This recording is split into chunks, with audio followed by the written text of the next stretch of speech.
Ouais, c'est ça, ouais. Bon, en tout cas, j'espère que ce chapitre sera incroyable parce que bah, c'est le chapitre 404. Et donc, j'espère qu'il restera gravé dans nos mémoires. Ok, la team, on y va. Les émotions. Tiens donc, Hunter Madame 404, 404, elle comment se aime pas les retrouve? scans de Hunter. Elle aime bien l'animé, mais pas les scans. Chapitre 404. Intention. On peut dire que l'hypothèse selon laquelle le nombre inscrit sur les pièces change au bout de 10 jours, selon laquelle le nombre inscrit sur les pièces change au bout de 10 jours est quasiment prouvée. Ah oui, c'est vrai qu'il y avait un truc comme ça, ouais. Par rapport à 10 jours plus tard, je viens de me souvenir, ouais. Effectivement. Normalement, le nombre de pièces devrait être limité pour que soit maintenue leur matérialisation. Mais si on s'arrange pour que le peuple en devienne propriétaire, leur coût de fabrication pourrait être réparti et il serait alors possible d'en créer de grandes quantités. Si ces pièces appartiennent au peuple, elles changeront régulièrement de propriétaire. Nous devons donc examiner quelle transformation cela pourra entraîner. Avant toute chose, y a-t-il une différence de design entre les pièces que vous possédez et celles que vous avez offertes à vos hommes? On peut vérifier ça tout de suite. Prince, ma pièce n'a pas la même design que celles qui sont sur le bureau. Effectivement, l'avers est pareil mais le revers est différent. En partant de cette constatation, on peut supposer que les effets de ces pièces varient également en fonction de leur propriétaire. Pourriez-vous donner des pièces qui sont sur votre bureau à vos hommes afin qu'on vérifie nos observations? D'accord. Quel est le pouvoir du troisième prince d'après Kurapika? Dans ce cas, Kurapika, je vous confie la pièce avec l'inscription 10. Que va-t-il se passer quand je remettrai ma pièce avec le 10 à quelqu'un d'autre? On fera d'une pierre deux coups en observant le changement du design et de l'inscription en même temps, non? Comme je m'y attendais, ce ne sera pas simple du tout. D'accord. Faudrait vraiment que je me replonge sur tout ce qui est c'est vrai que le truc des pièces de Shorai, faudrait vraiment que je me redocumente dessus parce que je suis pas parfait là-dessus, tu vois. Je sais qu'Henrik, il s'était beaucoup penché dessus. À niveau des dessins, j'ai pas pu tellement clean. Ah, vraiment, franchement, c'est là où tu vois qu'il a vraiment repris du galon. Enfin, quand je dis repris du galon, c'est tu vois il dessine mieux parce il se sent mieux, tu vois. Mais le truc des pièces, faut vraiment que je relise un petit peu parce que moi, c'est encore un peu flou, tu vois. Je me rappelle pas exactement les conditions, ce qui se passe si tu la donnes à un garde exactement. Enfin, je me rappelle pas exactement de tout. Faudrait que je demande à Henrik au pire. Ouais, bon, on n'a pas eu trop d'infos sur les pièces, mais je sais qu'on en a vu un peu quand même, tu vois, c'est pour ça. Ouais, mais les pièces, c'était compliqué. En vrai, c'était compliqué. Et je crois on commençait déjà à en parler des pièces, mais ouais, il y a pas mal de chapitres, quoi, déjà. Je veux éviter d'éveiller des soupçons en refusant cette proposition.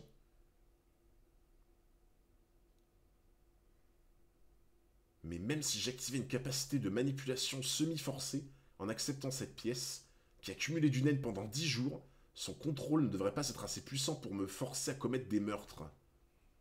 Une pièce par jour, qui subit une modification au bout de 10 jours, tout ça est lié à une vision à plus ou moins long terme. Autrement dit, cette capacité révélera tout son potentiel lorsque le troisième prince sera devenu roi. On peut considérer que la faculté du prince Sorail à anticiper les événements exerce une influence sur ce pouvoir. Je peux donc accepter cette pièce. Alors, donc là, il est en train d'utiliser le Gyo normalement.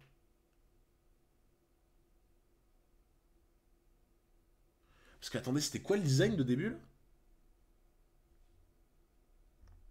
C'était pas le même en fait. Je sais pas si vous arrivez à voir ce que ça représente. Parce que attends, là on est d'accord que t'as un Shorai qui apparaît du coup. La musique est un peu forte. Ah.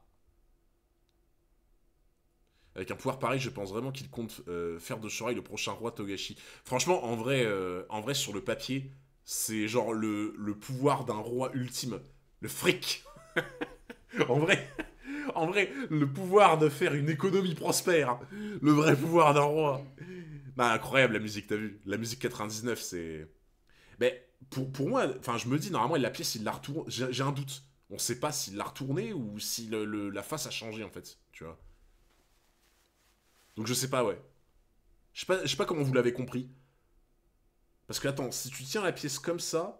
Ah si, ouais, si tu tiens la pièce comme ça, et que tu la prends, normalement tu la retournes, en fait. Donc pour moi, il a juste retourné. Le fruit Son pouvoir sert juste à prendre un caddie à Carrefour. Ah, J'en j'avoue, connais j'avoue. un C'est qui de la va merde. faire trembler Marineford. Merci beaucoup, Euretti, pour les 1 an d'abonnement, merci. 1 an que je suis Hunter de long, mais même si je parle pas, c'est toujours un plaisir de suivre chacun de tes lives. GOAT404. Merci beaucoup, mon frérot, en tout cas. Merci énormément pour le soutien, ça fait trop plaisir. Imagine une pièce qui permet à son propriétaire d'éveiller le naine de la spécialisation. Oh, ça serait cheaté de fou. Ça serait cheaté. Ok, bon, il l'a retourné en tout cas. Mais c'est logique en vrai, s'il la tient comme ça et qu'après il est comme ça, c'est qu'il l'a retourné. Le nombre et l'inscription ont changé. Ah. Ah ben non, mais attends, ben non, mais c'est ça du coup. C'est bien, l'inscription a changé du coup. Il y a un Shorai qui est apparu. Alors peut-être qu'il l'a retourné quand même, mais la musique fait penser aux films d'horreur des années 80-90. Bah tu sais Tonio que c'est les musiques de Hunter x Hunter 99 ça. C'est les musiques de Hunter x Hunter 99 et merci à Digimono qui nous régale avec ses musiques. Ce sont les deux faces, il a retourné... Ok ouais, il a retourné la pièce et l'inscription a quand même changé. L'effigie est la même que celle de la pièce de Tenfutori. Il semblerait que le nombre de la pièce reparte de 0 lorsqu'elle change de propriétaire. Ok. Ah. Donc en vrai, tu vois, quand tu changes la pièce de propriétaire, donc par exemple que tu vas acheter des choses avec cette pièce, ça veut dire que la valeur ne va pas se décupler avec le temps, tu vois.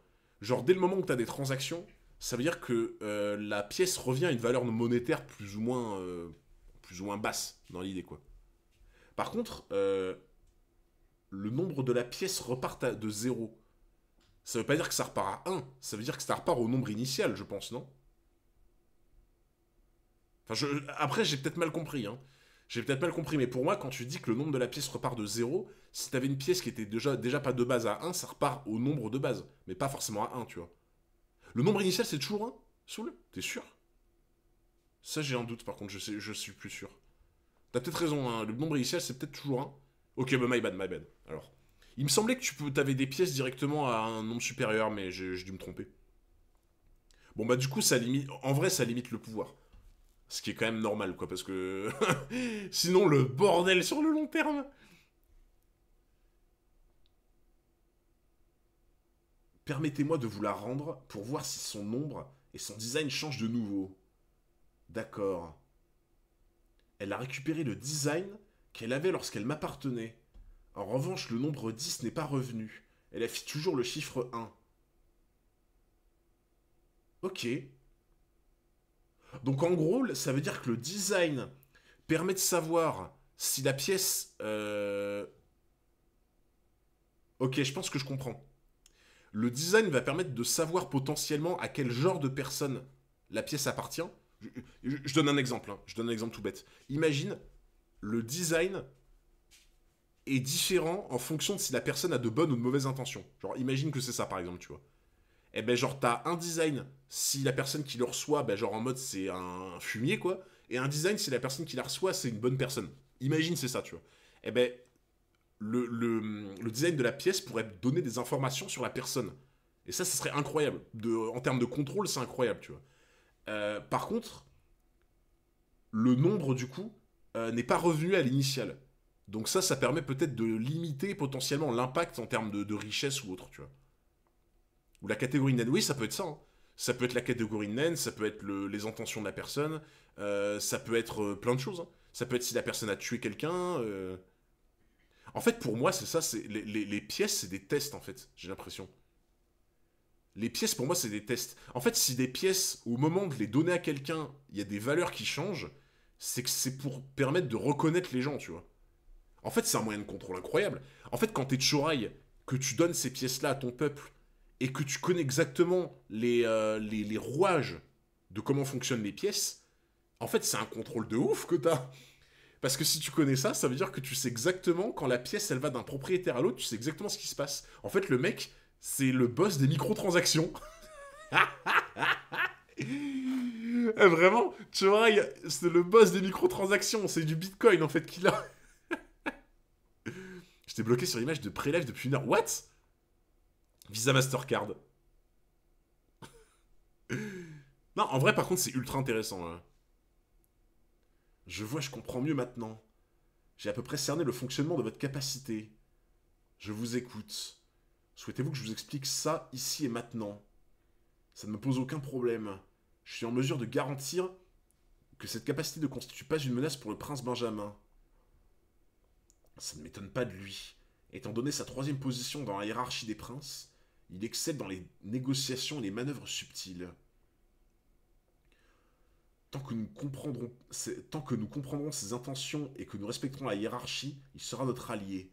Cela signifie que je ne dois pas dévoiler d'informations sur des armes ou des menaces. On peut supposer que votre bête de naine possède une capacité d'accumulation qui fonctionne avec un naine de la matérialisation. Ok. Je pense que cette capacité force son propriétaire à garder pendant une longue durée ses pièces, sans s'y circuler de main en main, afin d'y accumuler du naine qui pourrait se déployer plus tard sous la forme de divers pouvoirs. Bah de toute façon c'est ça. C'est en fait si la valeur de la pièce chute énormément quand tu le redonnes, t'as tout intérêt quand t'as une pièce à la garder le plus longtemps possible quoi. Au bout de 6 mois, quand la pièce aura atteint la valeur de 100 billions, les pores spirituels de son possesseur s'ouvriront. Autrement dit, j'imagine qu'il pourra utiliser des capacités naines. Alors ça par contre c'est une dinguerie. Hein. Bon après, alors je rappelle, hein, je rappelle encore une fois, dans le doute, ceux qui n'étaient pas là la dernière fois, attention, parce que ce que disent les protas, ce n'est pas toujours vrai. C'est-à-dire que des fois, les protas, les protas se gourrent complètement. Les protas peuvent se gourer complètement. On a vu ça la dernière fois avec Senritsu, etc. Ils peuvent se chier complètement. Donc, c'est possible que, tu vois, il est mal jugé ce que ça soit. Par contre, si vraiment c'est ça, ça veut dire que tu files une pièce à chaque habitant de ton royaume. Au bout de 6 mois, la pièce ouvre le naine de chaque habitant du royaume. En vrai, sur le papier, c'est quand même assez fou. Hein. C'est quand même assez fou pour le coup. Hein. Kurapika, 10 000 IQ. Ah bah oui, mais après oui, mais tu vois, Togashi le dit lui-même. Il le dit lui-même, c'est... En fait, les personnages sont jamais sûrs d'eux, en fait, c'est normal, tu vois. Ah bah là, tu te fais une armée, hein. Tu te fais clairement une armée, pour le coup, quoi. Bah, pouvoir d'investissement à long terme, c'est ça, quoi, clairement. Selon le raisonnement du prince Chorai, 10 à la puissance 64 pourrait représenter le nombre de jours nécessaires à l'activation de cette capacité de naine. En temps normal, on doit suivre un entraînement rigoureux pour acquérir du naine, mais cette capacité constituerait le meilleur moyen pour y parvenir sans risque ni effort. Ah. On voit souvent des capacités d'accumulation chez des utilisateurs très prévoyants et perspicaces. Autrement dit, ce pouvoir est prévu pour vous servir quand vous serez roi. S'il y a un prix à payer à cette bête de naine en échange de l'activation de ce genre de capacité, il s'agit sûrement d'une manipulation semi-forcée, à savoir une loyauté à moitié forcée envers le troisième prince, soit le créateur des pièces. Je vois. En fait, ce pouvoir me ressemble, n'est-ce pas? Il vaut mieux que je garde sous licence la possibilité qu'il s'agisse d'une capacité de manipulation semi-forcée. Je ne veux pas créer de vagues inutiles, parce que j'aimerais qu'on le laisse tranquille autant que possible. Ainsi, j'aurai le temps d'effectuer des recherches sur les effets de ces pièces. Parmi ces gens se trouve celui qui s'est emparé de la pièce qui est apparue le jour 1. Pour la guerre de succession, c'est pas très utile, qu'est-ce que tu en penses? Bah, c'est vrai que le timing... Parce que, attends, du coup, normalement, ils sont censés arriver sur le faux continent caché au bout de 2 mois. C'est ouf, en vrai. Hein. Parce que, regarde, ils sont en train de parler de 64 jours dans l'idée. Dans l'idée, tu vois, ils seraient en train de parler de 64 jours. Ça, 64 jours, on n'est pas loin de 2 mois, en vrai. Hein. C'est un peu plus que 2 mois, dans l'idée. Tu vois. C'est quand même curieux, le timing. Hein. Ah non, oui, attends, non, vous avez raison. Non, c'est pas 64 jours. Oui, c'est 640.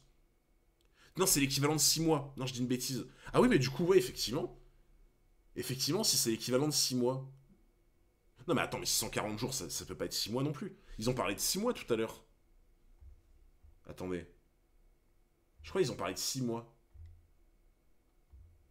Euh... C'était où? C'était où qu'ils ont dit 6 mois? Je me souviens plus. 180 jours, 6 mois. Ils ont parlé de 6 mois, il me semble, non? C'est où que c'était? Je me rappelle plus. Ok, bon, je sais plus où c'était. Comment Coureur Piqué on arrive à ce calcul? Ça, je sais pas, par contre, je t'avoue, frérot. Ça, je t'avoue, je sais pas comment il a fait.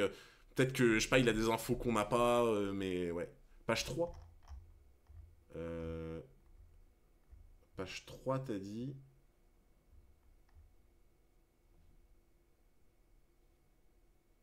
Euh, T'es sûr? Ah oui, au bout de 6 mois. Au bout de 6 mois, quand la pièce aura atteint la valeur de 100 billions, donc au bout de 6 mois, tu vois. Il pense que les capacités naines vont s'ouvrir au bout de 6 mois. Mais 6 mois, c'est tard de fou. 6 mois, 6 mois, la guerre de succession, frérot, elle sera terminée depuis un bail. Hein. 6 mois, la guerre. En fait, c'est bizarre. C'est bizarre de ouf qu'il ait hérité d'un pouvoir qui soit véritablement utile bien après la guerre de succession. Oui, après, t'as raison, c'est une supposition, ça peut être plus rapide. Mais c'est quand même bizarre, tu vois. C'est quand même bizarre que Togashi lui file un pouvoir qui soit vraiment utile. Parce que, en vrai, si Togashi lui file un pouvoir qui est utile bien après la guerre de succession, ça semblerait logique que le prince, on le voit s'en servir plus tard. Mais sauf que s'il s'en sert plus tard, enfin, qu'il s'en sert véritablement plus tard, ça sera. Il en restera qu'un, normalement, à ce moment-là, tu vois. Donc c'est. Je sais pas, en vrai, je sais pas quoi en penser, là. 6 mois pour arriver au max, peut-être. Bah, 6 mois, pour, comme il a dit, pour arriver au stade où les gens libèrent leur naine, si tu veux. Donc, un naine plus puissant après la mort. Ça peut être ça aussi, mais. Bah, en vrai. Je crois bien qu'Alvida vient de te glisser En dessus. vrai, je vous avoue, je suis un peu 704 perplexe là, parce que. mérité. Pour moi, ça veut quand même dire quelque chose de fort. Hein. Si Togashi donne un pouvoir aussi long terme à un prince, donc genre en mode un pouvoir qui s'active véritablement qu'au bout de 6 mois, sachant que la guerre de succession, dans 2 mois, elle sera largement finie. Bizarre un peu, genre le truc, tu vois. 6 mois, c'est juste pour le déblocage de capacité, je pense qu'il peut déjà utiliser la manipulation. Oui, non, mais ça, je suis d'accord avec toi, tu vois. Mais c'est qu'en fait, le véritable intérêt de ce pouvoir, c'est de voir vraiment comment ça va se passer au bout de 6 mois, tu vois. Enfin, moi, je le vois comme ça, tu vois. Ce pouvoir-là, il sera vraiment intéressant pour le lecteur de manière générale que au bout de 6 mois, tu vois. Enfin, je pense. Donc, c'est quand même bizarre, tu vois. Merci beaucoup, Damso, pour les 3 mois d'abonnement. Merci beaucoup, mon frérot, pour le soutien. La guerre de succession, normalement, bah, c'est le trajet dure 2 mois, si tu veux. Là, on est à peu près 3 semaines, si je dis pas de bêtises. Le trajet dure 2 mois. Donc, normalement, la guerre de succession est censée se terminer avant d'arriver au faux continent caché. Mais ouais, c'est un peu comme le pouvoir de Morena, ouais. Tu vois, il y a un petit truc un peu. Bon, on va essayer d'avancer. Koben Toba. Aujourd'hui, on est mercredi. Il s'agit du 11e jour depuis le début de la guerre de succession. Ah bah tu vois, non, c'était 11 jours du coup. 11 jours. Si la plupart des capacités de naine liées au nombre de jours se manifestent tout en affichant le chiffre 1, sachant que la première pièce est apparue le jour du départ, qui était un dimanche, j'en déduis qu'il devrait y avoir 2 pièces de 10. Puisque celui qui a récupéré l'une des 2 premières pièces ne s'est pas manifesté jusqu'à présent. Ça signifie qu'il comprend la situation et qu'il ne veut rien dire au prince Chorai. C'est donc Koben Toba qui s'est emparé de l'une des pièces conçues par la bête de naine du troisième prince, après avoir été témoin de son apparition, et qui a tout intérêt à garder cette information secrète. Parce qu'il s'agit du seul utilisateur de naine qui n'appartient pas à la milice du prince Chorai, qui se trouvait dans cet appartement à ce moment-là. Les pièces sont créées chaque jour à 13 heures. Pour savoir qui se trouvait aux côtés du troisième prince à cette heure-là, il suffit d'examiner le registre de pointage des gardes. qu'Oben Toba pourra me servir d'atout au cas où le prince Tchorai découvrirait que je lui ai caché la possible capacité de manipulation semi-forcée de son pouvoir. Toutes ces hypothèses me sont vraiment très utiles, Kurapika. À présent, je peux réfléchir sereinement à la protection de mes frères et sœurs. Ouais. Ouais. Ouais, en fait, c'était ça, c'était vraiment un peu moins de 2 semaines, en fait, ouais. C'était même pas 3 semaines. Dans ma tête, c'était 3 semaines, mais non, c'est genre même pas 2 semaines, en fait. Quelqu'un peut m'expliquer en quoi 10 à la puissance 64 représente 6 mois? Ça, ouais, ça, j'ai pas compris. Ça, par contre, ouais, j'ai pas trop compris. C'est pour ça que j'ai bugué tout à l'heure. Parce que tout à l'heure, j'ai dit, ouais, mais attends, 6 mois, c'est pas genre. C'est pas ce nombre de jours-là, tu vois, c'est genre 300. Enfin, non, c'est 180 et quelques, tu vois. Donc c'est pour ça que j'avais bugué, effectivement.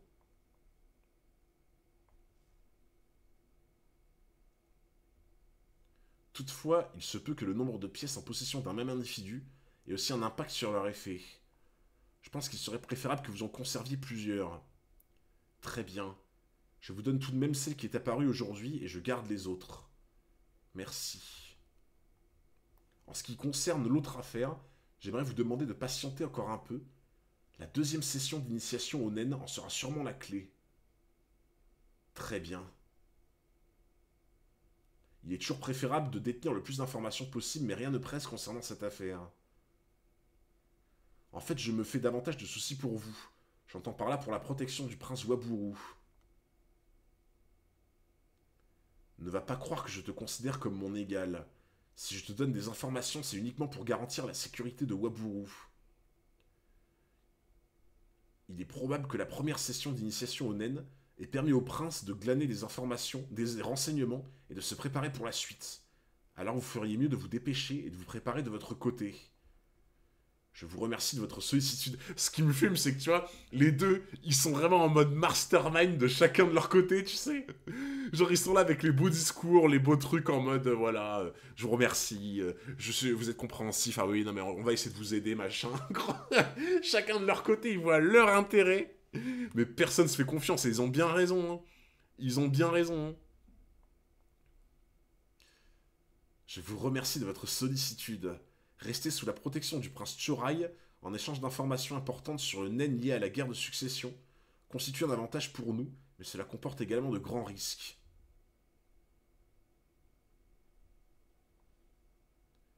C'est l'un des 3 princes à la tête d'un clan mafieux. Ce gang contient plus de 200 membres qui se trouvent dans les niveaux inférieurs du navire.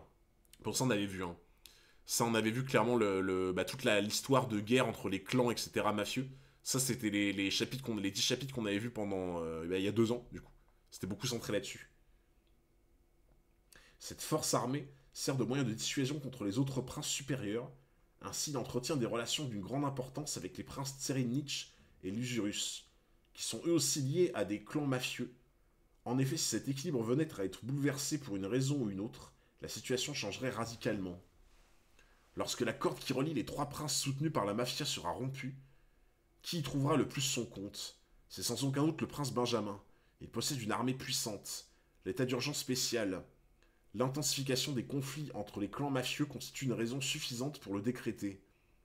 Il pourrait leur ordonner l'assignation à domicile de tous les princes en prétendant que c'est pour les protéger, et il serait en mesure de tenter toutes les ruses possibles et imaginables. Mais ça l'arrangerait de fou. Hein. Bah, de toute façon, après, ils en avaient déjà discuté plusieurs fois de ça. Donc, Benjamin est la personne qui est en mesure d'appliquer la loi martiale. Donc. Et en fait, effectivement, vu que les mafias sont détenues par le prince 3, 4 et l'Usurus, je crois que c'est le 7ème, si je dis pas de bêtises, Benjamin a tout intérêt à faire en sorte que les mafias explosent entre elles, que vraiment, bah déjà, il y ait le plus de morts possible, comme ça diminue les forces armées des autres princes concurrents. Et comme ça lui donne une bonne excuse derrière, en mode, ah, il se passe trop de danger, c'est trop la merde, ok, tout le monde restez chez vous, on veille à la sécurité de chacun, et là, il est trop bien. Là, il est trop bien, parce que là, ça veut dire qu'il peut faire ce qu'il veut, quand il veut, il n'y a que lui qui sort, il n'y a que lui qui fait ses plans. Là, il serait trop bien. Merci Morena. Mais franchement, quand tu vois à quel point Morena, elle a foutu le bordel, parce que à la base, en gros, pour ceux qui se rappellent pas trop, t'avais quand même plus ou moins un équilibre entre les trois mafias, quoi. T'avais vraiment entre Shu, Shaha et Hailey, t'avais vraiment une espèce d'équilibre entre ces trois mafias, tu vois. Et là, d'un seul coup, t'as Morena qui se met à péter un plomb en mode elle envoie tout valser, etc. Et ce qui fait que ça perturbe l'équilibre. T'en arrives presque à te demander si Morena, à la limite, elle serait pas en alliance avec Benjamin ou quoi, tu vois. Parce que tu te dis, putain, genre, c'est bizarre, tu vois. En fait, dans l'histoire, la personne que ça arrange le plus, je suis complètement d'accord, c'est clairement Benjamin, tu vois. Et oui, pour ceux qui savent pas, le nom des clans mafia, Togashi s'est inspiré de la Shueisha. Pour ceux qui ne savent pas, voilà. Parce que je pense que c'est en rapport avec le fait que ils l'ont fait chier pendant des années, etc. pour le rythme, etc. Donc je pense il avait créé les mafias avec les premières lettres à chaque fois de Shueisha, genre Shu, Shaha et Hailey, donc c'est Shueisha. Et je pense que c'est un rapport avec ça, quoi. Inspiré de faits réels, ouais. Ouais. Et oui, la brigade, elle va rentrer dans le game, quoi. Enfin, elle est déjà rentrée dans le game par rapport aux mafias, mais Morena, elle veut juste tuer tout le monde. Ça c'est pour le coup, visiblement, oui, tu vois. Morena, ça a l'air d'être son plan. Clairement, c'est en mode, elle est en mode chaos total, tu vois. Ça, je suis d'accord avec toi, visiblement, oui. Mais faut garder à l'esprit que des fois, tu peux être très surpris sur des personnages. Des fois, tu peux voir des alliances, tu les as vues de nulle part, tu te dis, ah ouais, d'accord, tu vois. Donc en vrai, c'est pas non plus impossible, tu vois. Je pense que Morena, c'est juste que, comme tu dis, hein, elle veut le chaos. Ça se voit hein, que c'est quelqu'un qui veut le chaos, tu vois. Mais c'est pas non plus impossible qu'il y ait quelqu'un qui tire les ficelles derrière, quoi. Donc, hâte de voir Dogman en action. Putain, c'est vrai, lui. Hein. L'industrie manga est pire que la mafia. Son problème reste la façon dont il doit couper cette corde qui lie les trois frères. Ce lien qui a maintenu l'équilibre de la mafia durant de longues années, c'est ce que je vous disais, voilà. Semble fragile à première vue, mais en réalité, il est robuste. Si l'accord particulier entre les clans mafieux de Kakin disparaissait, et que cela mène à une guerre totale, la méthode la plus sûre serait de lancer une attaque surprise contre les chefs de gang. En réalité, les véritables chefs de ces clans sont leurs princes protecteurs. Alors si le prince Benjamin arrive à faire croire que l'un de ses princes a été assassiné par un gang mafieux rival, on entrerait dans une guerre totale, qui justifierait la proclamation d'un état d'urgence spécial. Mais c'est exactement ce que je viens de vous dire. Pour le coup, c'est exactement ce que je viens de dire. C'est pour le coup, mais Benjamin, il a tellement tout intérêt à foutre le bordel dans les mafias, que t'es un assassinat, etc. Il a tellement intérêt à faire ça. On n'entend pas ton micro? Comment ça?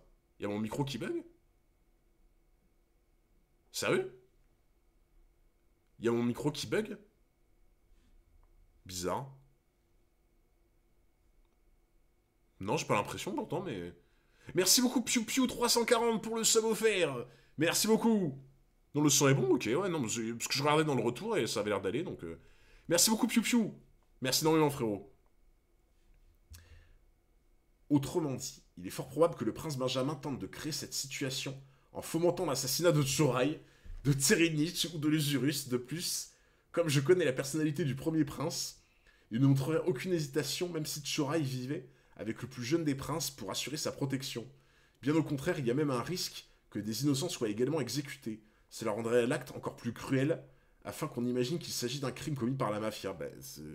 C'est exactement ce qu'on était en train de dire. Voilà. Littéralement, c'est exactement ce qu'on était en train de dire. Le risque d'être pris pour cible par le prince Benjamin pourrait être plus important que dans l'appartement 1003. Dans l'appartement 1003 que dans la suite 1014, où les gardes des différents princes se dissuadent mutuellement en surveillant l'appartement du prince Waburu.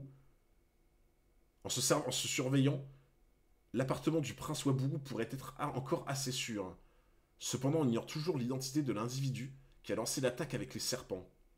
Si on s'en tient à ce qui s'est passé à la dernière fois, on peut penser que des soldats élaborent des stratagèmes dans les milices de chaque prince. La question est de savoir quel endroit est le plus dangereux, mais ça ne doit pas se jouer à grand chose, je dois me fier à mon intuition. En fait, c'est ça le problème. En fait, si vous voulez, le problème, il y a deux problèmes déjà. Il y a deux problèmes, ça je vous en avais déjà parlé avant, c'est que le premier problème, c'est que Kurapika, il a eu une très bonne idée. Oula, oula, Kirex qui a spammé de fou. La musique, c'est Soul qui doit la baisser, parce que c'est lui qui la gère. Et le micro, attendez, je vais le monter un petit peu. Ah, le micro, je peux pas le monter plus, malheureusement. Le micro, je peux pas le monter plus, je vais essayer de le rapprocher un peu. Normalement, ça devrait être mieux, là. Ça devrait être un peu mieux. Ah, attends, je vais baisser le son... Je vais baisser le son un peu de... Normalement, là, ça devrait être mieux. Je pense que c'est mieux. Ouais, du coup, en fait, je disais, il y a deux problèmes. Le premier problème, c'est que Kurapika a eu une très très bonne idée d'installer des amis à lui comme Biscuit, Hanzo, Izunavi, etc. Il a eu une très bonne idée de les implanter chez les autres princes, parce qu'en fait, ça lui donne un énorme avantage en termes d'information. Il peut savoir exactement ce qui se passe, vu qu'il a confiance en eux. Ils ont des informations que d'autres vont pas forcément avoir. Et en fait, c'est un peu comme si vraiment tu avais un espion chez d'autres princes, donc tu es vraiment bien en termes d'infos. Là où ça peut se retourner contre lui, c'est si t'as du coup, des biscuits, des Hanzo, etc., qui se prennent trop d'affection pour des princes, donc, et qui derrière sont en conflit d'intérêt avec Kurapika, c'est là où ça peut être compliqué.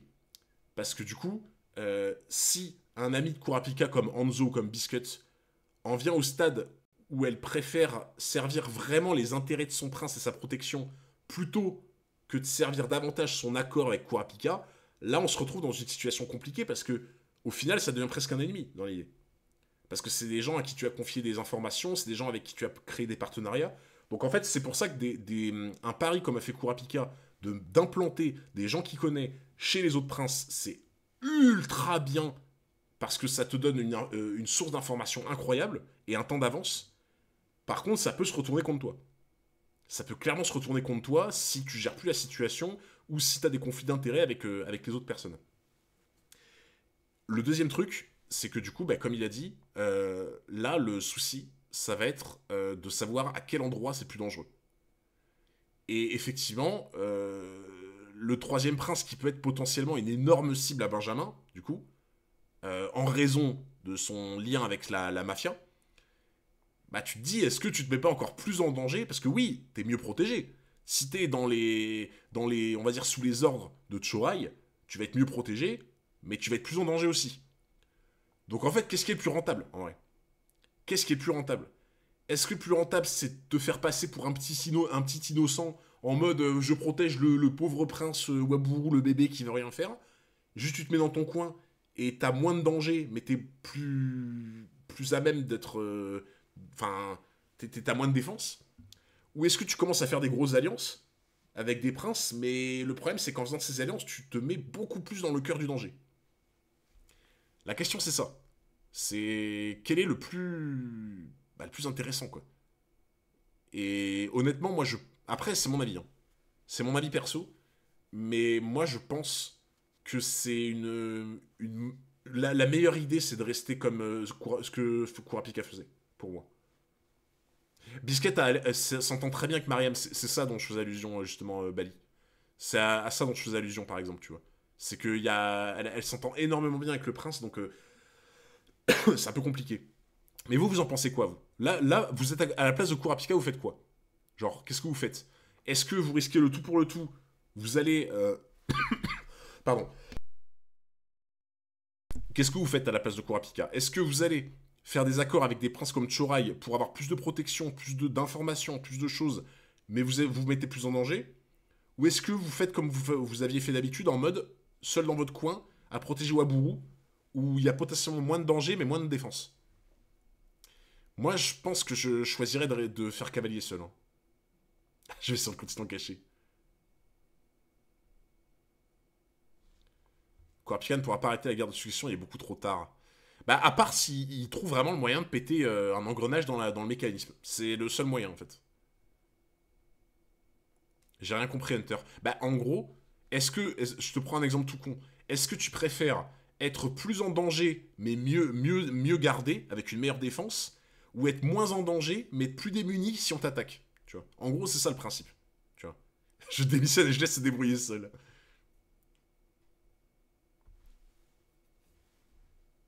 Pour moi, tu vois, moi, je pense que je préférerais être de mon côté tout seul, hein, en vrai. Quoi que je choisisse, je sais qu'il s'agira d'une pente glissante. C'est ça en fait, c'est ce qu'on disait, t'as pas de bonne solution. C'est-à-dire que soit t'es plus en danger, mais du coup t'es mieux protégé, soit t'es moins bien protégé, mais t'es moins en danger.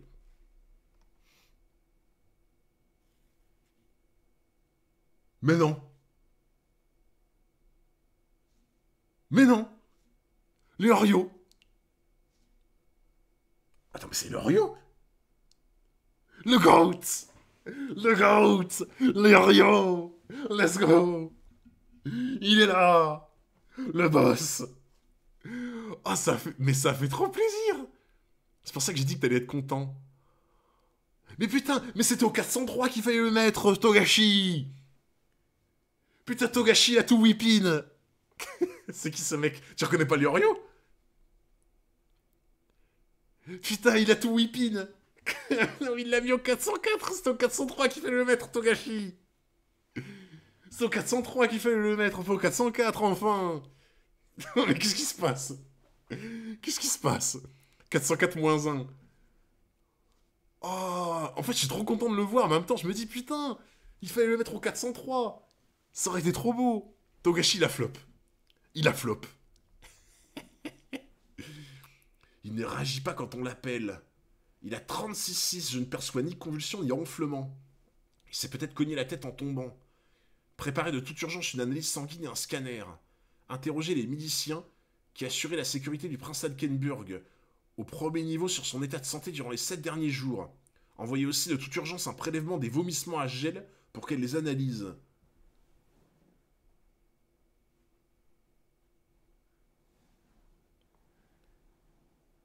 Il a flop exprès pour le 404, c'est un hommage. Ah, mais voilà, exactement. Exactement, tu vois. Il a dit, vas-y, hommage à Hunter 404, on va flop sur le chapitre. On va mettre Leorio alors que c'était censé être au 403. Du coup, on va flop en son honneur, tu vois. Incroyable.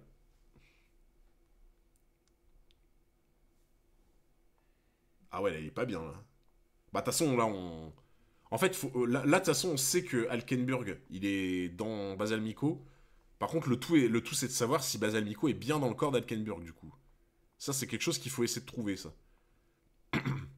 Leorio, mon médecin généraliste. L'esprit de la personne qui a été touchée par l'attaque ne se réveillera pas tant que je ne dormirai pas. C'est une bonne chose que mon corps soit plongé dans le coma, parce que ça va retarder la découverte de la gastro-entérite dont il souffre.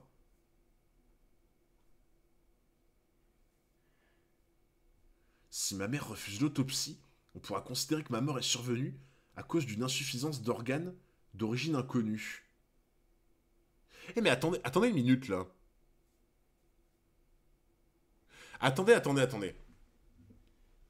Parce que là, on est d'accord que l'arme que voulait utiliser Basalmico sur Alkenburg, on est d'accord que cette arme-là, c'était une arme qui devait faire semblant, enfin qui devait te donner l'illusion d'avoir une gastroentérite. On est d'accord.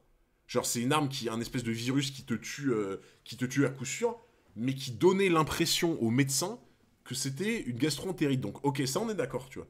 Donc attends, ça veut dire quoi? Ça veut dire que il a tiré sa flèche. Ça veut dire que Alkenburg a tiré sa flèche. Il a fait s'effondrer Basalmico. Il s'est mis dans le corps de Basalmico. Et ensuite, il a utilisé l'arme de Basalmico sur son propre corps. Non mais si c'est ça, c'est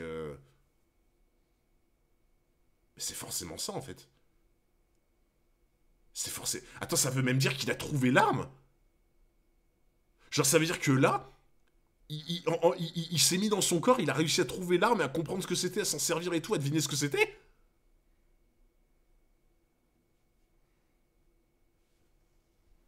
Mais c'est une blague!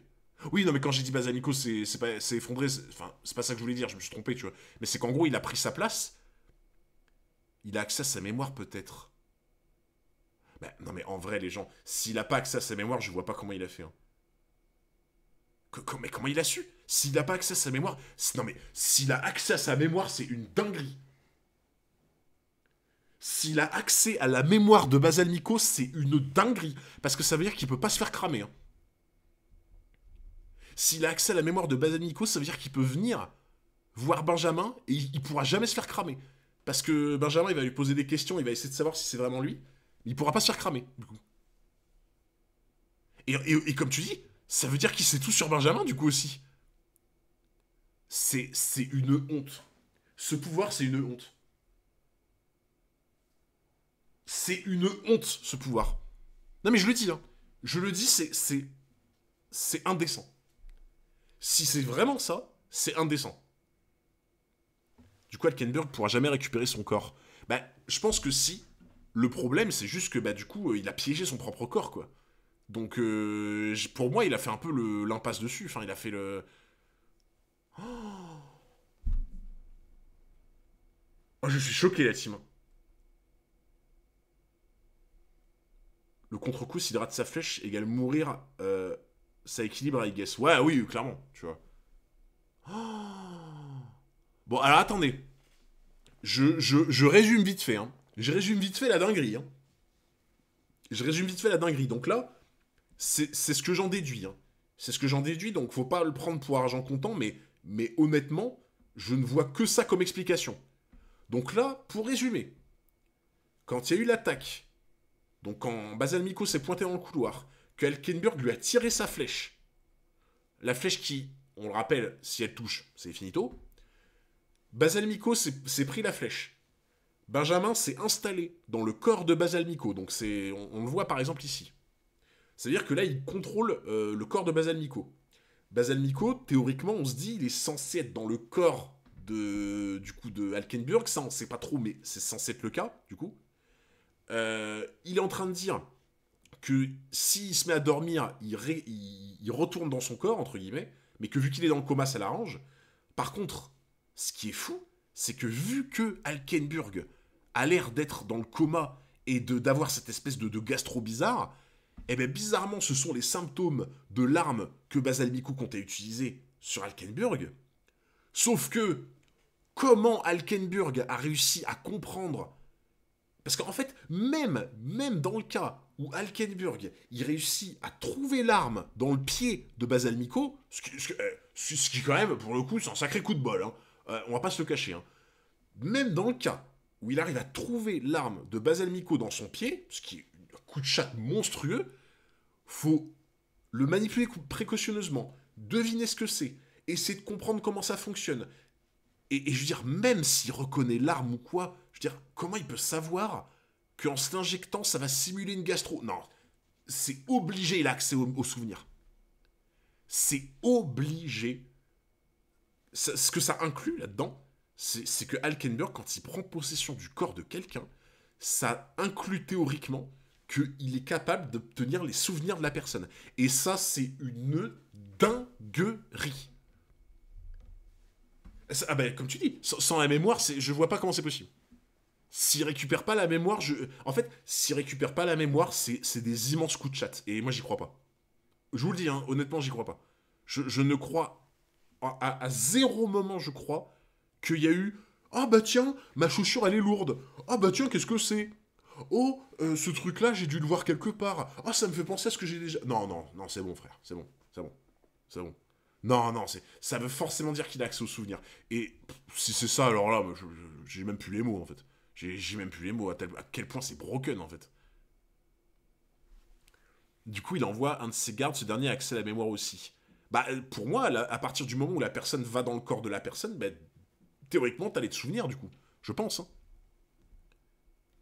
Il y a encore la possibilité qu'il avait l'info avant de prendre possession du corps. Il l'aurait choisi exprès. Mais comment tu veux qu'il ait l'info, du coup? Comment tu veux qu'il ait l'info que... Parce que tu vois, là, par exemple, quand Basalmiko, il s'est préparé tout seul, tu vois. L'arme, il l'a mis dans le plus grand des secrets, dans sa chaussure et tout, tu vois.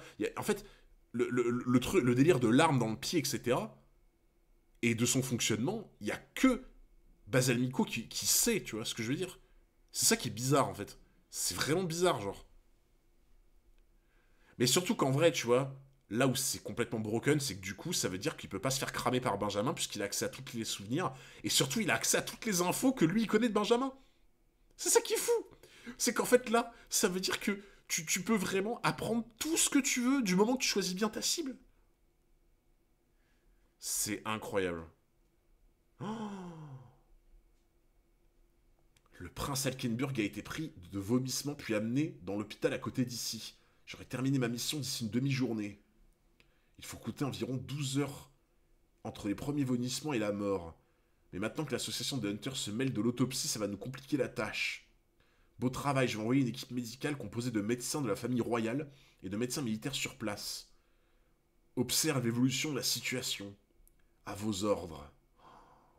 Oh, il est fort. Oh, il est fort, les gens.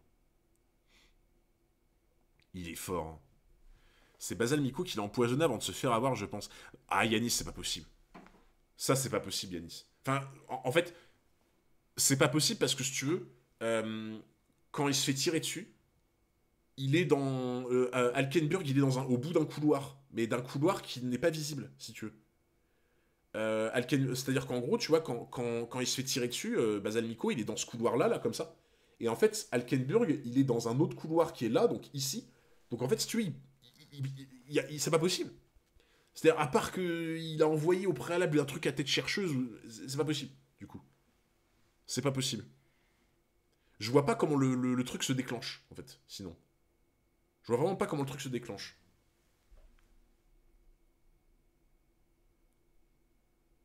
Ou alors, il a réussi à l'éviter et à le piéger quand il est arrivé à côté de lui, mais ça, j'y crois pas. Justement, comment il peut pas l'éviter. S'il l'a fait à travers le mur comme ça, il peut pas éviter le truc, c'est impossible.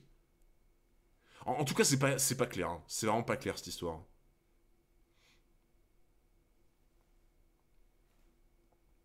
Récapitulons les hypothèses que j'ai établies et les vérifications que j'ai pu faire lors du transfert de personnalité entre Shikaku et Sumidori. Le numéro de reconnaissance que Sumidori a déclaré lorsqu'il s'est réveillé après l'activation du pouvoir était celui de Shikaku. C'est ce que j'ai pu confirmer à ce moment-là. Lorsque deux esprits sont transférés, seul l'un d'entre eux peut rester éveillé. Et c'est celui qui a activé le pouvoir qui est prioritaire. Ok. Mais attends, mais du coup, l'esprit de Basalmico, en fait, il est où, genre? L'esprit de Basalmico, il est encore... En fait, il est quoi? Il est encore dans son corps, mais il peut rien dire? Je pense ça veut dire que l'esprit de Basalmico, il est encore dans le corps de Basalmico, mais il est là en mode... laissez-moi sortir, tu vois. Genre, il est là en mode à taper à la porte, en mode au secours, tu vois. Tant que l'esprit de Sumidori est conscient, celui de Shikaku ne se réveillera même pas, ok. De même, si Sumidori se réveille, Shikaku perdra connaissance de force. Ah, et si on essaie de le réveiller, il ne reprendra pas connaissance tant que Sumidori sera en état d'éveil. Cette condition d'activation du pouvoir qui donne la priorité à celui qui l'a rendu actif est obtenue grâce à un serment dont le fondement est le suicide.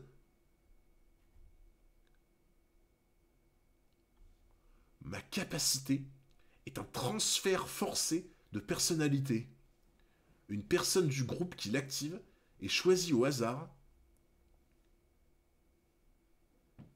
et elle échange sa personnalité contre la cible touchée par la flèche. Alors il m'a fallu vérifier quelques changements. Quels changements subissaient les esprits en cas de mort de l'une des enveloppes charnelles. Eh mais attends, une personne du groupe qui l'active est choisie au hasard.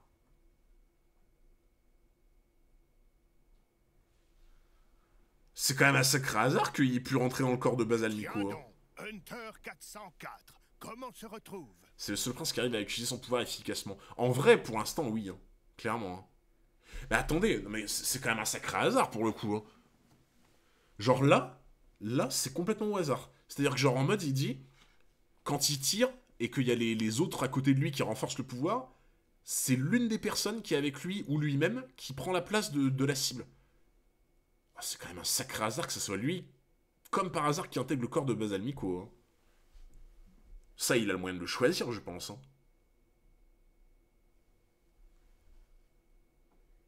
Pour moi, il dit au hasard, mais ça me paraît vraiment bizarre. Hein.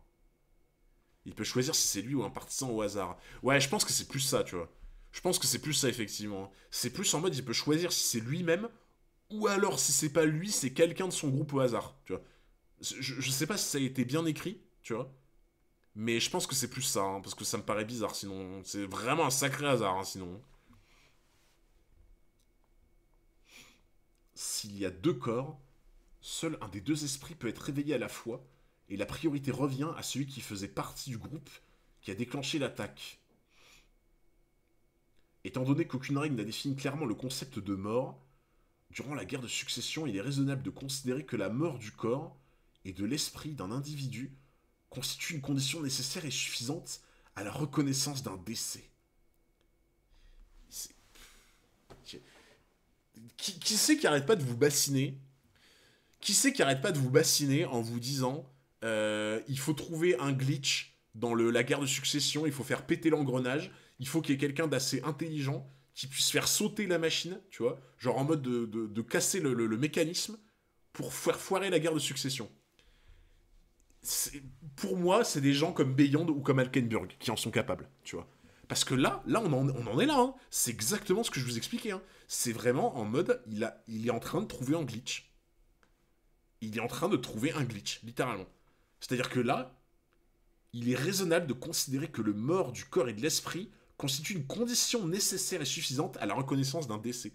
Donc, ce que ça voudrait dire, ça veut dire que la guerre de succession, et en particulier la jarre, va reconnaître la mort d'Alkenburg, alors que c'est pas du tout le cas. Et ça va faire complètement péter la machine.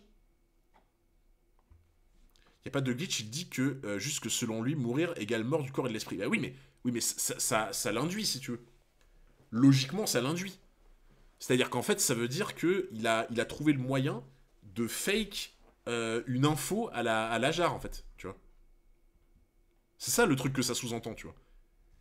C'est qu'en gros, il a potentiellement trouvé le moyen de faire péter un rouage dans le mécanisme, en fait, tu vois. Par conséquent, lors d'un transfert d'esprit, lorsque le corps et l'esprit de la cible se séparent, il n'est pas logique de chercher en priorité le moyen qui permettrait à cet esprit de retrouver son enveloppe corporelle, pardon. Il faut d'abord vérifier ce que devient l'esprit à l'intérieur du corps de la cible lorsque les fonctions vitales de celui-ci cessent. Un end post-mortem, c'est un glitch aussi. Bah, techniquement, oui, hein. Techniquement, oui, tu vois. Par exemple, le Kamiya, dans un certain sens, oui, tu vois. Parce que Kamiya a été authentifiée dans la guerre de succession comme étant morte, puis recouvrant la vie derrière, tu vois. Mais là, c'est encore un peu différent, tu vois, pour moi. Genre. Ce que devient l'esprit de la cible quand elle perd son corps d'emprunt après avoir été dépossédée de son corps d'origine. En ce qui concerne le point numéro 2, en tenant compte des conditions à la fois suffisantes et nécessaires pour reconnaître la mort d'un individu, et du fait qu'il s'agisse d'une capacité déclenchée par ma bête de naine pour me permettre de gagner les guerres de succession, la réponse me semble évidente.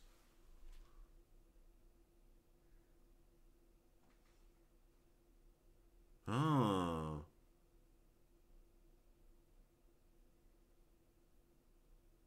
Parce que là, ce que devient l'esprit de la cible, quand elle perd son corps d'emprunt, après avoir été déposée de son corps d'origine. Donc en fait, c'est son cas à lui, là, maintenant. Tu vois. Salut Kaido. Kaido qui dit « Je suis nouveau ». La team, vous savez ce qu'on réserve aux petits nouveaux. Vous savez ce que c'est. Kaido 903 est un petit nouveau qui vient d'arriver sur le stream. Vous savez comment on accueille les petits nouveaux dans la taverne. Bienvenue à toi, frérot. Si tu ne le sais pas, tu vas être assailli de Taverne 404. Et ce sont les gens d'ici qui t'accueillent. Ce sont les gens d'ici qui t'accueillent avec grand plaisir dans cette taverne. Ouais, j'avoue, les traducteurs, ils font un taf énorme. Hein. Ah bah, c'est complexe. Hein. Mais tu vois, là, quand on est plusieurs, ça va. Quand on est plusieurs, on arrive à reconstituer un peu les fils, tu vois, je trouve. C'est plus simple, dans l'idée. Quant au point numéro 1, si je ne tiens pas compte de mes dilemmes et que je me focalise uniquement sur l'accomplissement de mon objectif, ça ne me posera pas trop de problèmes. Le fait de ne pas hésiter à se sacrifier pour une grande cause constitue sans doute la condition nécessaire pour prendre part à l'activation de mon pouvoir. Quant au résultat de cette action, ça coule de source sans qu'on ait besoin de le prouver. Ce que je dois faire, c'est continuer de me battre avec respect et détermination vers les nobles sacrifices de mes hommes en vue de la fondation d'un état idéal. Je viens de penser à un truc, les gens. Je viens de penser à quelque chose. Regardez, il vient de dire, le fait de ne pas hésiter à se sacrifier pour une grande cause constitue sans doute la condition nécessaire pour prendre part à l'activation de mon pouvoir. Quand il est allé voir son père, Alkenburg, quand il est allé voir son père et qu'il a voulu se suicider avec son revolver, et que la balle a été arrêtée par sa bête de naine, est-ce que c'est pas là où il a activé plus ou moins son pouvoir dans l'idée? Vous en pensez quoi? Parce que le fait de ne pas hésiter à se sacrifier pour une grande cause constitue sans doute la condition nécessaire pour prendre part au pouvoir. Il a voulu se sacrifier pour empêcher la guerre de succession, je rappelle. Hein. Quand il était devant le roi Nazugi, il a voulu se flinguer, en mode je participe pas à ça, je vais tout faire foirer. Sauf que la balle, elle s'est fait arrêter. Donc en vrai, ça représente techniquement ça. Hein. C'est techniquement le fait de se sacrifier pour une grande cause. Tu vois. Donc je pense qu'à mon avis, il a activé son pouvoir à ce moment-là, je pense. Est-ce que sa mort physique va être le déclencheur plus tôt? C'est possible, hein. Bah après, tu vois, là, il a dit la condition nécessaire pour prendre part à l'activation de mon pouvoir. Et son pouvoir est déjà actif, tu vois. En soi, son pouvoir, c'est son espèce de flèche. Et la flèche, il l'a obtenue après avoir voulu se tirer une balle, tu vois. Donc je pense que c'est ça. Hein. Je pense que c'est ça, à mon avis. Hein. Ce que je comprends, c'est que pour pouvoir faire partie des sacrifices de la flèche, il faut avoir la conviction de se sacrifier pour une grande cause. Oui, non, mais ça par contre, oui, c'est sous-entendu aussi, ça, je pense aussi, clairement. J'aime beaucoup l'image qu'ils ont pris derrière, par contre. Putain, mais quel homme, quand même. Hein. Quel homme, ce Alkenburg. Hein. Putain, quel homme, hein. Quel balls qu'il a, quoi. Il a des burnes en acier trempé, hein. Ainsi, il était envisageable, même si c'était peu probable, que je procède à un transfert d'esprit avec le commandant Basal Miko. Avant de passer à l'acte, j'ai pu vérifier pas mal de choses grâce à Bikuto. Si le corps de celui qui a déclenché ce pouvoir meurt en premier, l'esprit de la cible retourne dans son enveloppe charnelle d'origine et coexiste avec l'esprit de l'individu qui a lancé l'attaque. Dans ce cas précis, c'est l'esprit de la cible qui obtient la priorité de l'éveil. Attendez, je relis parce que mine de rien, c'est assez compliqué ce passage. Il était envisageable, c'était probable que je procède en transfert d'esprit avec le 1. Avant de passer à l'acte, j'ai dû vérifier pas mal de choses grâce à Bikuto. Si le corps de celui qui a déclenché ce pouvoir meurt en premier, l'esprit de la cible retourne dans son enveloppe charnelle d'origine. Ok. Ok, ok. Ainsi, tout de suite après la mort de mon corps, l'esprit du commandant Basal Miko reviendra dans cette enveloppe charnelle et le mien sera plongé dans un sommeil forcé. Mais j'ai déjà prévu quelque chose contre ça. Étonnant! Étonnant qu'il ait déjà prévu quelque chose contre ça. Vraiment étonnant. Ouais, en gros, c'est ça, Yofrek, ouais. En gros, c'est ça. C'est aussi parce qu'une fois qu'il a compris qu'il ne pouvait pas se suicider pour mettre fin à la guerre, il a décidé de s'y prendre part pour de bon. Ah oui, non, mais clairement, mais ça, je suis d'accord avec toi. Hein. Ça a été une des conditions, comme il l'a dit. Comme il a dit là, tu vois, il se focalise sur l'accomplissement de son objectif, ça en fait partie, tu vois. C'est un tout, en fait. J'ai déjà prévu quelque chose contre ça. Juste avant l'arrêt des fonctions vitales de mon corps, je ferai prendre un puissant sédatif à celui de Basalmico. Mais il est trop fort. Il est trop fort, frérot. Il est trop fort, ce mec. Je suis désolé. Non, vraiment, c'est un monstre. C'est un monstre, ce mec. Ce mec, il a une intelligence, mais je n'ai jamais vu ça. Mais c'est lui qui mérite d'être roi, hein. Mais je suis désolé. Hein. Déjà en termes de valeur, déjà de 1. Mais même, juste, le mec, il a tout compris, quoi. Il a un stade d'intelligence, c'est indécent, en fait. Vraiment. Mais franchement, vous savez, enfin, honnêtement, hein, le duel au sommet, c'est Alkenburg-Tserinich. Hein.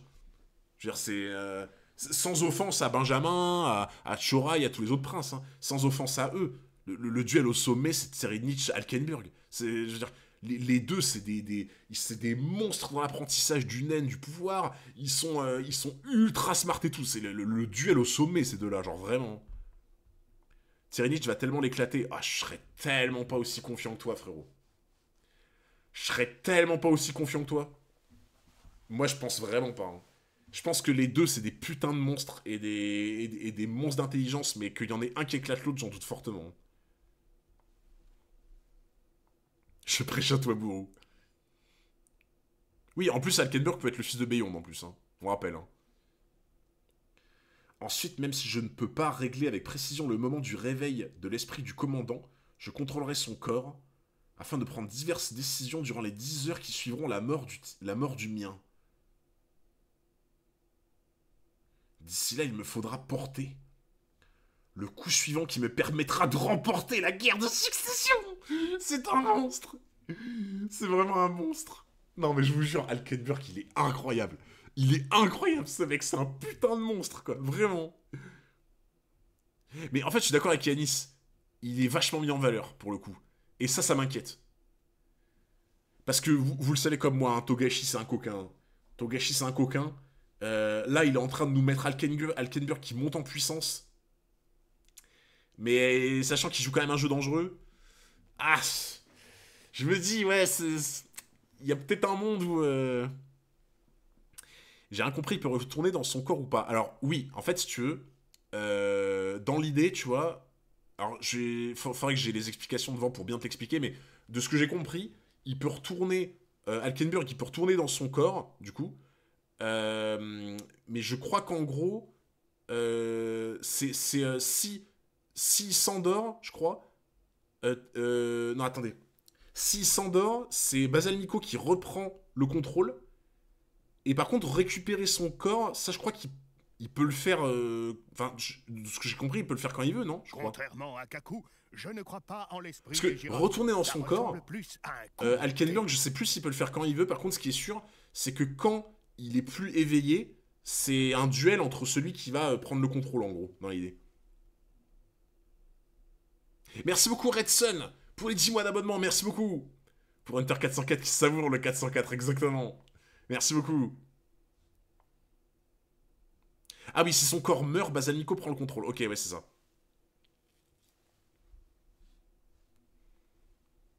Ok, là, c'est les médecins. Et Leorio, let's go. Le boss. Leorio, le boss. Aïe, aïe, aïe, aïe, aïe. Ça fait tellement plaisir de le revoir. Ah, de toute façon, comme il dit Sylwan, hein, retourner dans son corps, c'est la mort, hein. Là, en fait, de toute façon, Alkenburg, c'est une mission kamikaze. C'est une mission kamikaze qu'il fait parce que, comme il dit, retourner dans son corps là, dans cet état-là, il est fichu. Donc, en gros, c'est soit il réussit sa mission dans le corps de Basalnico, soit il meurt. Voilà. Donc,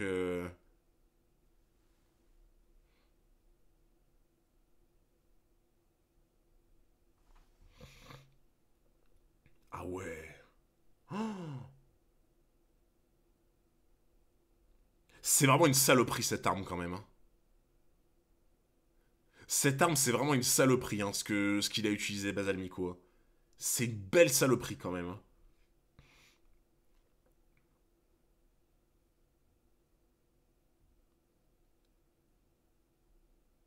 Mais d'ailleurs, attendez, je viens de penser à quelque chose. Je viens de penser à quelque chose. En fait, Alkenburg, il avait tout intérêt à ce que son corps se prenne l'arme de Basalnico, parce que dans le cas où, par exemple, il n'avait pas utilisé l'arme de Basalnico pour mettre en danger son corps, Benjamin aurait compris qu'il y avait un truc qui se trame. Vous voyez ce que je veux dire? En fait, ça aurait été une erreur de calcul de ouf, parce que si quand Alkenburg a pris le contrôle de Basalnico, s'il n'avait pas eu les infos, les données, donc de comment il devait mourir, comment il devait être tué, et il s'était pas administré à son propre corps l'espèce de poison là, ben en fait Benjamin lui, il l'a dit lui-même, il va envoyer des ouais, il a anticipé justement, c'est ça, tu vois. Mais c'est qu'en gros Benjamin lui-même il l'a dit, il a envoyé des médecins, il a envoyé des gens, donc en fait il va s'assurer de ce qui va se passer, tu vois. Il est pas con. Lui-même il a des doutes sur Basalnico, donc en fait il va envoyer des médecins pour vérifier si il va bien mourir de l'arme qu'a utilisé Basalnico. S'il envoie des médecins et qu'il voit que Basalnico il est en train de mourir d'une grippe, alors qu'il aurait dû mourir du putain de truc de poison là, il va se dire bizarre un peu là. Genre il est censé mourir de l'arme de Basalnico, il meurt d'autre chose. Enfin c'est bizarre, tu vois, sur le coup tu te dis c'est quand même étrange. Donc en fait soit il a anticipé, mais ça je comprends pas comment il a pu faire, soit il a eu accès à sa mémoire. Moi, je vous le dis, je ne vois que cette solution. Je ne vois que cette solution. Pour moi, je vois pas... En fait, je vois pas comment tout se goupille aussi bien s'il a pas eu accès à sa mémoire. Voilà, je vous le dis. Vraiment, hein. Parce que, en fait, s'il a pas accès à sa mémoire, c'est une succession de coups de chance et de trucs qui se goupillent parfaitement bien, en fait. Et je crois très très peu à ça, honnêtement. Mais ouais, en fait, clairement, clairement, si Benjamin n'avait pas lui-même administré le poison de l'arme de Basalmico dans son corps, c'était une énorme erreur de calcul. Parce que derrière, Benjamin, il envoie des médecins, il va voir que c'est pas du tout l'arme de Basalmico qui a tué le corps de Alkenburg, il va se dire, oula, bizarre un peu l'histoire.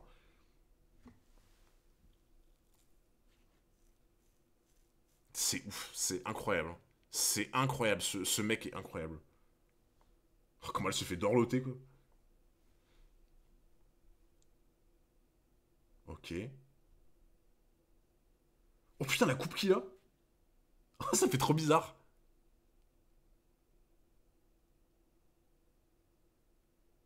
Ta gueule, c'est magique. Ah, c'est tellement ça, tu sais. Putain, la coupe qu'il a, ça fait trop bizarre. Je ne sais plus qui a dit. La montée en puissance ne ressemble pas à une pente, mais à des marches. En tout cas, c'est vrai. J'ai failli perdre espoir parce que je n'arrivais pas à réduire le laps de temps nécessaire. Il plaisante, il ne s'entraîne que depuis 3 jours. C'est sans commune mesure, ça relève de l'impossible. Teta, qu'est-ce que je suis censé faire? Enfin bon, il n'y a pas de quoi être optimiste. Je suis sûr que réussir à faire moins de 1 seconde ne sera pas une mince affaire. Ça risque de prendre une semaine, voire 10 jours. Non, au pire, je vais en avoir pour 2 semaines, bon sang. Je vais y arriver, je vais réduire ce laps de temps. Mais regarde-moi ça! Regarde ses yeux injectés de sang! C'est vrai qu'il ressemble un peu à Isaac Netero, ouais, comme ça. Regarde-moi ses yeux injectés de sang, quoi.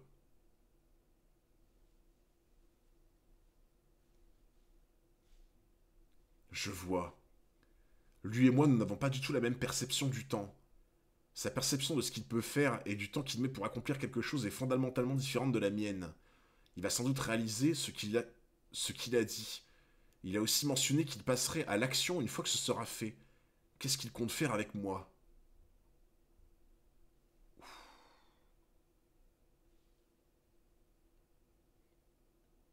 Ah ouais. Ah ouais, là vraiment il rigole zéro, hein.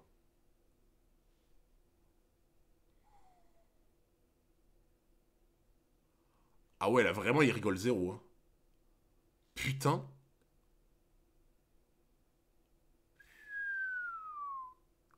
Ah ouais.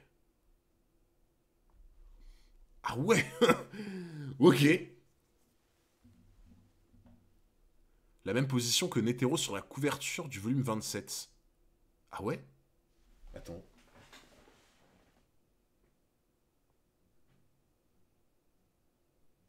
Attendez.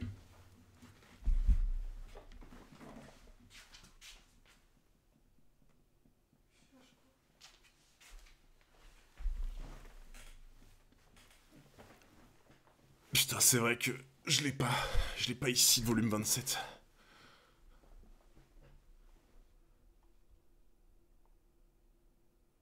Attendez, faut que je vois. Soul, tu peux pas m'envoyer, s'il te plaît? Ah, je veux bien, ouais. Je veux bien, frérot. Le retour de SFR. Non, non, c'est pas ça, t'inquiète. T'inquiète, c'est pas ça. De ce que j'ai compris, Alkenburg laisse le contrôle à l'esprit de Basanico pour l'instant et il reprendra le contrôle le moment venu.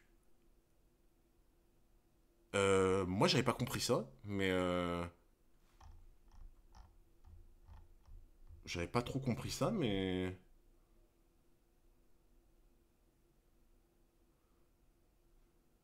moi j'avais compris justement qu'il va faire en sorte de l'empêcher d'agir, tu vois, avec le sédatif et tout, tu vois. Moi j'avais plutôt compris ça, mais ok. Ah, l'OST incroyable, hein. L'OST incroyable. Ah, attendez. Soul, il m'a envoyé. Ah ouais. Ouais, j'avoue qu'il y a un truc. J'avoue qu'il y a un truc en vrai. Franchement, GG. Franchement, GG, j'avoue qu'il y a un truc. C'est vrai qu'il y a un truc. Ah, en vrai, c'est vrai que la coupe qu'ils lui ont donnée, genre comme par hasard, ils lui ont mis une coupe comme ça, j'avoue que c'est quand même particulier. Hein. C'est quand même particulier de lui mettre une coupe comme ça par hasard, tu vois. Genre comme par hasard, ils lui mettent ce genre de coupe. J'avoue que ça, c'est quand même curieux, tu vois. Mais bon, après, faut pas non plus qu'on s'emballe, je pense. Oui, pour moi, ça ressemble plus en mode à regardez. Et en fait, pas du tout, tu vois. Pour moi, ouais, je pense il veut plus nous brouiller les pistes, à mon avis. Hein. Je pense aussi, hein. Je pense que c'est plus en mode pour faire tilter les gens et tout, tu vois.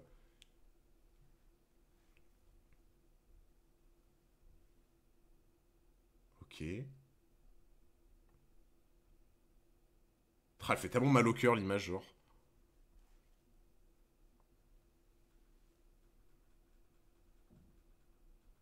Demain à 9 h du matin, nous organiserons la deuxième session d'initiation aux naines. Nous utiliserons la même méthode qu'avant, mais cette fois il y aura un milicien du prince Camilla. Yori, Kofu et toi continuerez d'assurer la sécurité en tant que milicien du prince Benjamin, n'est-ce pas? Oui. D'ailleurs, pour quelle raison le deuxième prince a-t-il changé d'avis après avoir refusé d'envoyer des miliciens pour la première session selon toi? Le prince Camilla a sûrement voulu vérifier si nous disions vrai en observant la première session de loin. Et comme le deuxième prince doit être au courant de ce qui s'est passé ici, il se dit peut-être que ça lui sera bénéfique. C'est peut-être vraiment pour suivre le cours, mais aussi pour collecter les informations, préparer un assassinat, établir des accords, ou manigancer quelque chose, bref, ce ne sont pas les raisons possibles qui manquent. J'ai entendu dire que la garde personnelle du prince Camilla était composée de dépossédés qui utilisent des sorts magiques particuliers. C'est vrai, je me demande si ces pouvoirs sont liés aux naines, et si leur cible est le prince Waburu. Mais quelle galère, il y a de plus en plus d'incertitudes. Ça va être une bombe, hein. La personne qui va être envoyée... Aïe, aïe, aïe, aïe, aïe. Ça va être une bombe, hein. Il est de quel type de quel type de naine le quatrième prince? Il est de la spécialisation, frérot. Spécialisation pour Tyranich. Le fait qu'il n'y ait qu'un seul milicien montre une forte détermination de la part de cet individu. Connaissant le caractère du prince Camilla, je me doute qu'il ne viendra pas ici pour apprendre quoi que ce soit. Je suis sûr et certain qu'il va tenter quelque chose. Mais oui, hein. Mais obligé. Mais comme dit Faraday, un dépossédé qui va venir là, à aucun moment tu le laisses s'approcher de Wobble. Hein. Parce que là, ça va être quelqu'un du groupe des...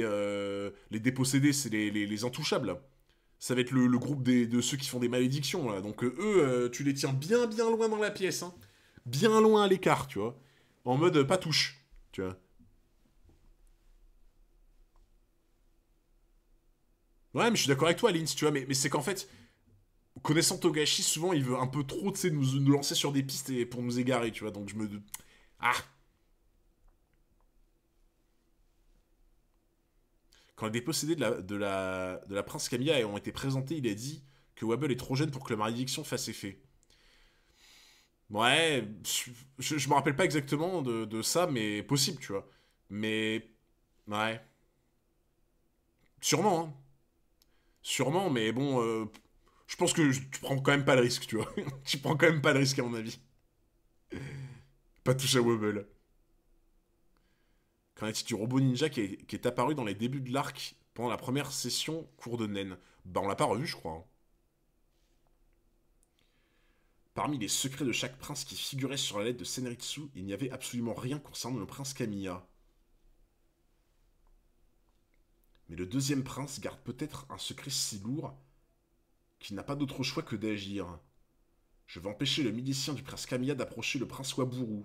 Autant que possible, notre tâche va devenir plus difficile, mais nous serons deux pour l'accomplir. D'accord.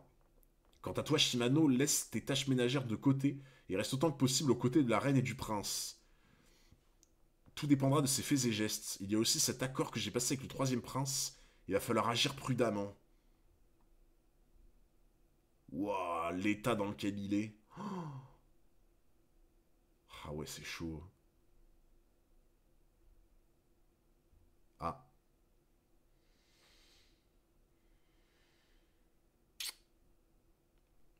Ah, ça fait bizarre, ouais. Ouais. Putain, ça fait bizarre. En fait, ça me fait... Tu vois, j'aime trop le personnage d'Alkenburg. J'aime trop le personnage d'Alkenburg, mais en fait, ce qui me fait trop bizarre, c'est de me dire qu'on le reverra plus sous cette forme. Vous voyez ce que je veux dire? Genre, on le reverra plus dans son corps. Alors, il aurait pu faire... Ah bah, en même temps, t'as vu l'espèce d'arme qu'il a utilisée, c'est une arme horrible, hein, mais vraiment.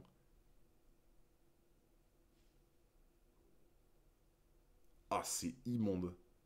C'est vraiment immonde. Tu sais, t'as limite l'impression qu'ils ont pas essayé de le sauver, hein. T'as limite l'impression qu'ils ont pas essayé de le sauver. Basamiko est mort du coup. Non, en gros, si j'ai bien compris, Galaxy Fake, si j'ai bien compris, quand le corps d'Alkenburg meurt, Basalmiko et Alkenburg se trouvent tous les deux dans le corps de Basalmiko. Et en fait, la personne qui a la priorité sur le corps, c'est la personne qui a lancé l'attaque au préalable. Donc ça veut dire que c'est Alkenburg qui a la priorité.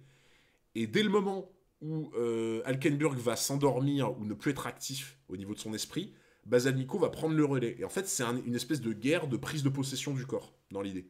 Tu vois. Mais la mort du corps de base d'Alkenburg, ça, on va dire que ça enclenche la bataille spirituelle, quoi, dans l'idée, quoi. Tu vois. Ils l'ont bien tué, ça c'est sûr, regarde là-bas. Ah oui, non, mais j'ai vu, hein. J'ai vu qu'il est bien mort, du coup, tu vois. Ça me fait bizarre, justement, tu vois. C'est ça qui me fait bizarre.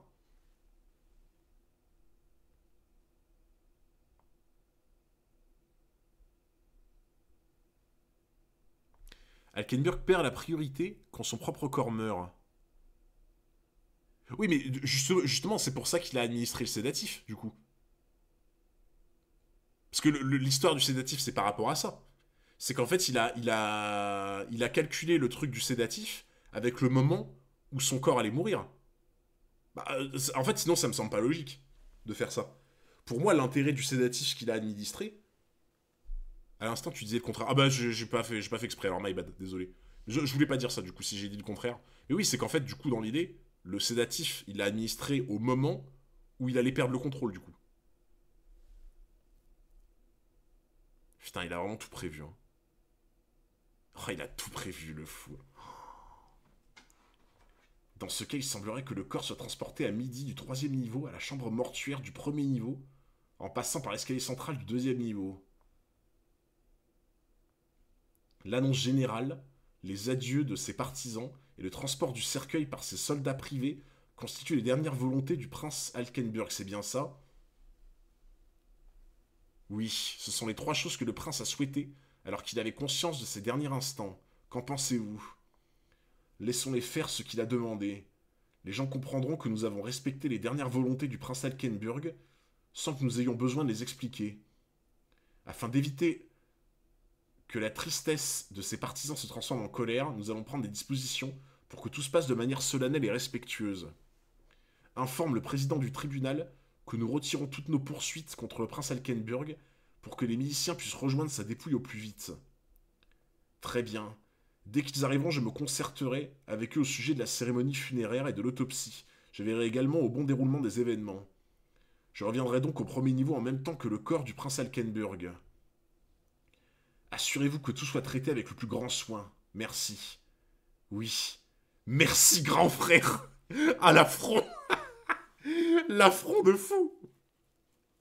Ce chapitre est plus compliqué que mon cours de maths. En vrai, je pense que ce chapitre, il devient plus simple quand tu le relis, à mon avis. Je trouve il est moins compliqué que le 402, je trouve. J'ai trouvé moins compliqué que le 402, celui-là. Tu vois. Après, c'est vraiment personnel, hein, tu vois. Pourquoi l'affront? Bah, tu sais, il dit merci, merci grand frère, tu vois, genre en mode, est-ce qu'il le pense vraiment, ce merci grand frère pas en mode, en mode respect, le merci. Euh... Est-ce que, franchement, pour vous, est-ce que vous pensez vraiment que Alkenburg a du respect pour Benjamin? Non, mais le merci grand frère, il le dit pas au téléphone, hein. C'est dans sa tête, le merci grand frère.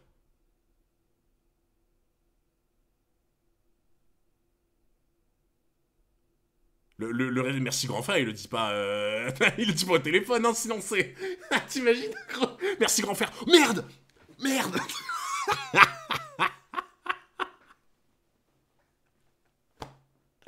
Imagine, il a tout foiré. Ah merci grand frère. Oh merde. Oh il a tout ruiné. Il a tout ruiné, t'imagines? Il a confondu ce qu'il pensait, ce qu'il voulait dire. Non, tout ça pour rien. C'est le respect quand même. Ah, je sais pas. Peut-être, hein, vous avez peut-être raison, mais je vois pas en quoi Alkenberg respecterait Benjamin. Il a quand même... Avec tout ce qu'il a essayé de lui faire, je vois pas pourquoi il le respecterait, mais bon, c'est pas grave. Ça aurait été incroyable qu'il se trompe. Mesdames et messieurs, nous avons une bien triste nouvelle à vous annoncer. Aujourd'hui, le prince Alkenberg s'est éteint avant le lever du jour. À partir de midi, le cortège funéraire du 9e prince empruntera l'escalier central pour se diriger vers le premier niveau. Nous prions donc les passagers du 3e niveau de se rassembler sur la place de l'escalier central pour lui rendre un dernier hommage. Oh! Le retour de la brigade! Tu crois qu'il parle en mode ironie? Bah, ouais, sur le coup, ouais, franchement. Sur le coup, j'en ai pensé, hein. J'y ai pensé à l'ironie, parce qu'en vrai, je vois pas dans quel monde il le respecte, tu vois. Putain, on revoit la brigade, la team! Relis ce qu'a dit Benjamin, tu vas comprendre. Oui, non, mais après, tu vois, il dit assurez-vous que ce soit tout sorti avec le plus grand soin, tu vois. Mais c'est parce que ça l'arrange. Faut pas se leurrer, les gens. Hein. S'il dit fais en sorte que ce soit avec le plus grand soin, que ce soit respectueux, solennel et tout, c'est parce que lui, ça l'arrange de faire comme ça. C'est pas parce qu'il est respectueux. Hein. Faut pas se fourvoyer. Hein. Très surcoté Phaeton. Ouh la Johan. Attention là. Je comprends bizarrement les choses. Mais comment ça, je comprends bizarrement les choses? Bah, explique-moi en quoi Benjamin a du respect pour ses frères et sœurs. Explique-moi. Dis-moi, hein. Y a peut-être un truc que je sais pas, hein. Mais explique-moi en quoi Benjamin a du respect pour ses frères et sœurs. Dis-moi, hein. Ce prince est le chef de l'un des clans mafieux. Non. Alors on s'en fout, dépêchons-nous de descendre au 4e niveau. Nous avons obtenu plus de temps grâce à une Erigi qui a eu l'idée lumineuse de planquer le transmetteur dans un endroit quasi introuvable. Avant qu'on se rende dans la planque des Hailey, j'aimerais vérifier un truc auprès des 2 autres clans. Quoi, c'est en rapport avec le clan Hailey? Ouais, ça sert à rien de demander des renseignements sur un clan qu'on va éradiquer. Il va sans dire que ça concerne la manière de supprimer ces types. Le bruit des hommages marque le début de la prochaine tempête. En fonction de leur réponse, on s'impliquera peut-être totalement dans cette guerre. Ça sert à rien, ou plutôt je pige rien à ce que tu racontes. Ça me dégoûte de voir des mecs s'imaginer des trucs parce qu'ils sont tombés amoureux d'un ennemi. Eh bien, c'est peut-être une inquiétude inutile, mais si mon pressentiment se réalise, je vous défoncerai tous. Aïe, aïe, aïe, franchement, les gens, il était incroyable ce chapitre. Vous en pensez quoi? Il était incroyable en vrai. Il était incroyable. On a revu les Oreos. On a revu les Oreos. Ça, on a vu toute l'explication autour du pouvoir de Alkenburg.